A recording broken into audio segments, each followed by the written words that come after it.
Alone and exposed, these Malian soldiers want to show that they're in control in the streets of Timbuktu.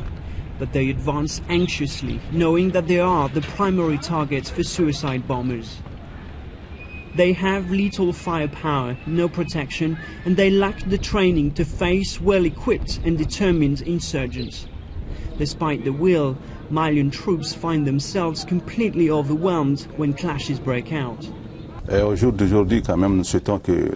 want the French to stay here, this commanding officer tells me, because we don't have the means to defend the city and face this fight at present. But for the French, this fight is out there, in the desert.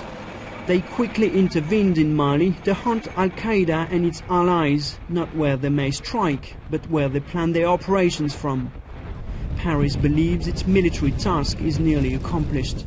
The French say they're ready to pack and go and hand over cities like Timbuktu to the African forces. But the search for residual jihadi fighters continues, and only the French have the means to come to remote places like this one. The people of this tiny desert village are all ethnic Arabs or Tuaregs. They say that Islamist militants have never come here. But it's the only outpost in an ocean of sand before the next town a few hundred kilometers further north. So between the fear of reprisal and hurried allegations, it's hard to know. Back in Timbuktu, fear has returned. When we came here just over 2 months ago, we found the population celebrating after a traumatic occupation. Following suicide attacks and raids in the city, people are now even afraid to talk on camera. If they are pulling out in coming days, which means everybody will be running. Even me, I will leave the place. Until recently, the 7,000-strong regional African force was nowhere to be seen in northern Mali. And most of the troops lacked both logistics and funding. Nous sommes inquiets.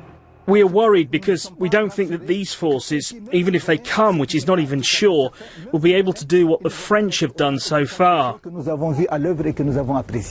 French deployed in Mali, arguing that militants operating here had become a threat not only to the region but also to European countries. After a rapid campaign, they are now pushing for a UN peacekeeping mission to take over.